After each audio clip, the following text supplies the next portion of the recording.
Hello, I am Joseph Planchette, aka Legendary Frog, and with me is Chris Boe. Hey ho! Hey, he animated this movie. You sure did. So this is One Ring Tour with them all three. And we have a little introduction here. A lot of my old movies had that. Play movie. Yeah, make sure. Don't actually click the button. It's just a movie. It's not interactive. So, this was 2004. And I don't remember a lot about how I came up with the idea for this movie. Do you remember me talking to you about this? I was trying to animate like shorts for you a little bit, and then you asked if I wanted to animate an entire movie. Oh, that's right. Yeah, you helped out on a couple of Ark and Kerrigan shorts, and then I think since One Ring 2 ended with Sauron dying essentially. I guess he didn't die, but there was nowhere to go in Lord of the Rings, so I needed a unique idea. And I think I heard about Melkor, which is Melkor. Yeah, Melkor, which you do the voice for, who was Sauron's Sauron was his apprentice from what I recall. No, yeah, he was his apprentice. Yeah, it's probably a lot more complicated in Lord of the Rings lore. But I said, well, if they were let's say in this universe they were roommates, I think, back in college, and he came back. Mm-hmm. It kind of causes a split between Wayne and Sauron, even though the movie didn't quite turn out that way. Wayne's kind of off doing his own thing, kind of being a little more independent at the beginning of this. So I think that's where the concept came from. Before in the credits, it was your idea to put I don't know what song that is because I'm not. That's Back in Black by AC/DC. I was going through a classic rock and roll phase at the time. Yeah, I think that was AC/DC. Yeah, classic rock and roll phase, and also a pancake phase, as we'll see later. Pancake, yeah. I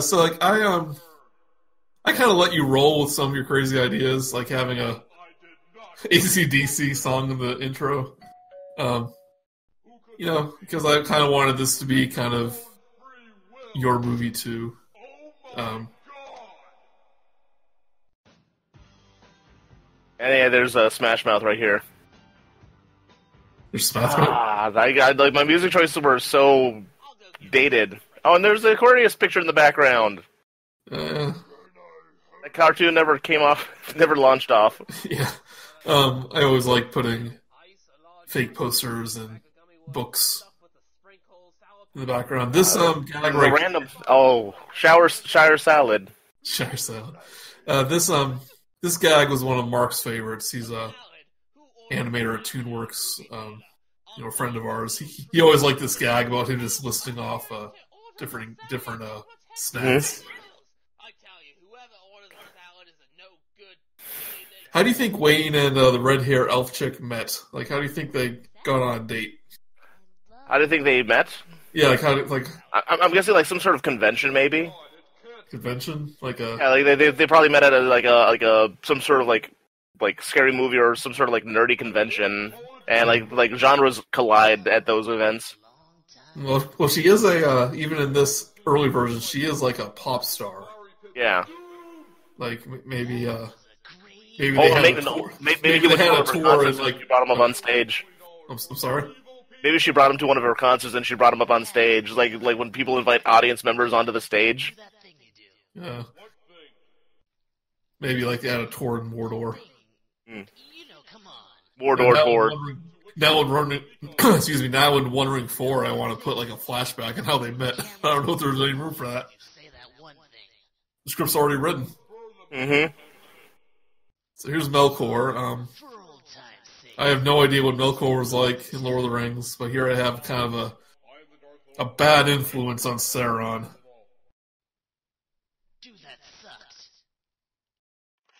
So here's some art that I don't remember drawing. Hey, there's models in the background of us.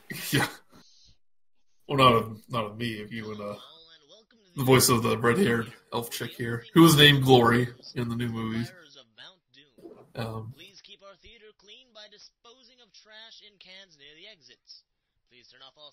This movie segment, Mm-hmm. the bell rung, is way too long. But like I wouldn't make it this long today.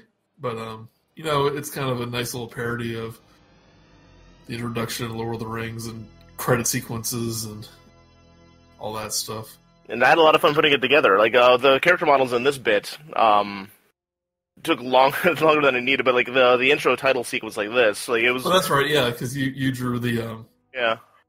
Just like in Lloyd, like we do now. Whenever there's like real people to be. Yeah, this is like my first time doing things like that, like in Lloyd. Yeah. I use this like as like a practice for Lloyd, and I just chose random movie names. And I looked at the back of X-Men 2 and like, oh, that looks like an official name, John Amell. And the way that I did like the title fade-ins, it was like one of my first times using like text as masks for like gradients. Gradients. Starring Hugo Weaving. I hope you like extended credit sequences, because this is what you're getting. Yeah, no, I'm looking at the way that I did this like mountain pan thing, and I'm like, oh my god, it sucks. Daniel Radcliffe. Yeah, like today I probably would have started like right here. Yeah. Have like the Rivendell Hollywood sign, and that was about it. Was that a Freakazoid joke? The hopping woman? Yeah, the hopping woman. Weena Mercator is the hopping woman. Yeah, because like whenever they did stuff, they was like, "As the hopping woman." As the hopping woman. Freakazoid. So I don't have sound on right here, so I don't know who's talking. Is this my voice? Is this your voice? What's going on here? Chris Mertens did Hugo Weaving and Sean Connery. Well, that was me.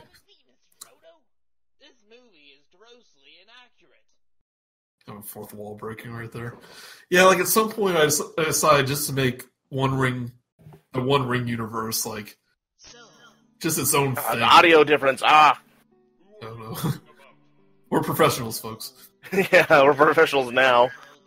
Yeah, like I just decided, like, you know what? This version of One Ring, it has of Middle Earth, it has like movie theaters and kitchens and rock concerts and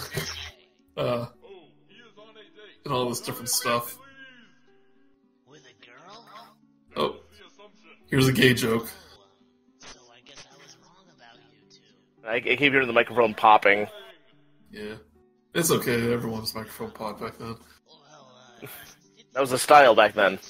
Yeah, during my One Ring 2 commentary, I mentioned like how I wouldn't do some jokes, and here's this extended joke about how Melkor thought Wayne and Sauron were gay roommates. And I wouldn't do that today.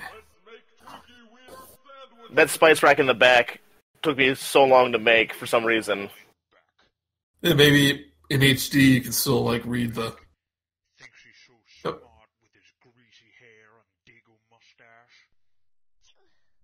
It's kind of gross. Ew. He just eats it.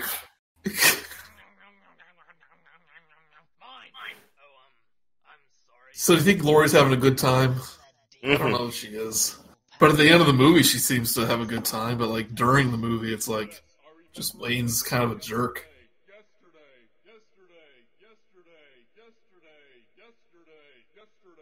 And here comes his college days, where we have one of my friends that I went to high school with, who's a big pop star in Japan. She did a voice cameo here.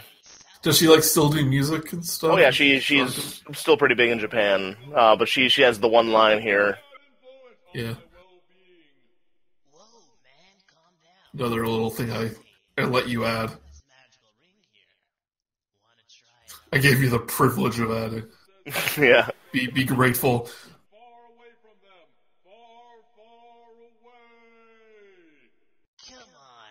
I do like this part, how he's like just trying to. How he has a little French beret and little glasses, trying to get Sauron, the nerdy kid, to try the ring.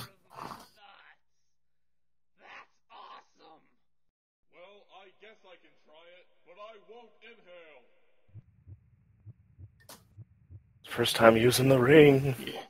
It doesn't affect him. It's fine.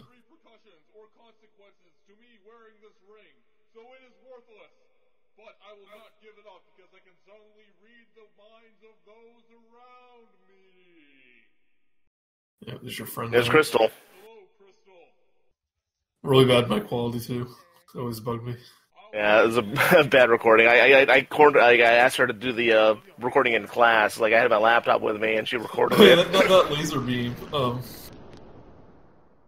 I remember being really unexpected by the intensity of it when I first saw that.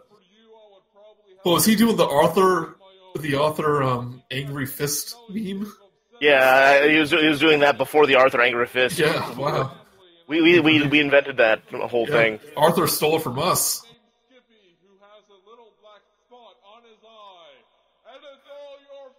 Oh, what's that picture? There's like a little person. Oh, that was like when they were working at a pancake house in that short that I made. Okay. I stole all your spices. Yeah, so I wish I could remember how I came up with some of these ideas. I don't remember it at all. It was like we were living in 2 different time zones, I guess, when we were first initially drafting it. Yeah, just the idea that Melkor's there to steal all of Sauron's spices. Yeah. And as we'll find out in a couple minutes, it was Legolas who was behind the entire thing. Yeah. We started it when I was living in Japan in high school, and then I went to college in Florida, and then we finished it there. So, Yeah. Yeah. It's like, I just need a way to end this. He just needs to be there to steal spices. Then the idea that a vegetarian elf would be, behind stealing all the spices for his meats. It's a funny idea. So I kind of think that Glory's all into Wayne here because Legolas is such a jerk, so she's trying to make him jealous. Also, Wayne is a safe person. Like Wayne's not going to break her heart. Yeah. So I kind of alluded to this a little bit on Patreon and Facebook and stuff, but Wondering 4, which is very early in pre-production now, kind of continues from this movie. Mm-hmm. The idea that's happening here, but that's all I'll say about it. I drew a horse that obviously can't move its legs, so we do the whole dust cloud. Yep. It was a cheap animation trick. Yeah. Well, I like how this cartoon ends. I didn't think it was a good character thing for Glory just to be, smitten with Legolas again.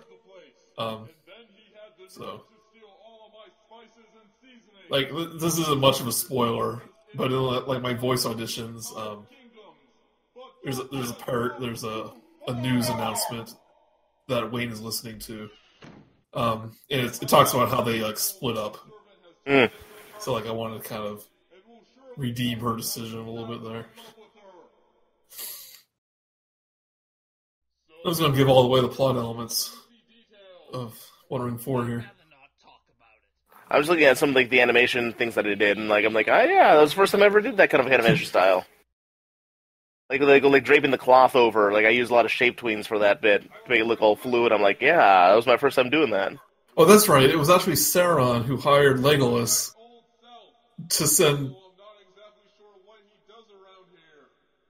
No, it was So Sauron sent Legolas there to break up the date, but he also happens to be the master of Melkor. It's a triple cross. Got double crossed. So you got a double crossed.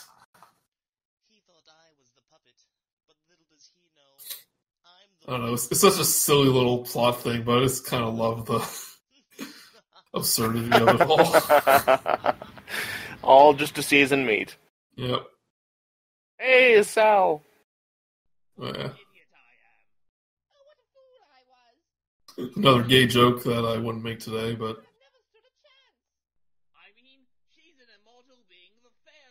yeah, these jokes weren't to be mean or anything. They were just. I think the other one was kind of like a Bert and Ernie thing, but Bert and Ernie live together, and there's always are they a couple and stuff? And this was always Frodo and Sam, because in Lord of the Rings they have this definitely definite bromance going on. But this is the end of the movie. Hooray! That's like a trip down memory lane. Mm. So thanks everyone. I'll be uploading more cartoons and more commentaries, and I guess the next one's The Hobbit. I had a blast being here for the commentary. It was a lot of fun. All right, take care, Chris. Mm-hmm. See you later. Until we meet again.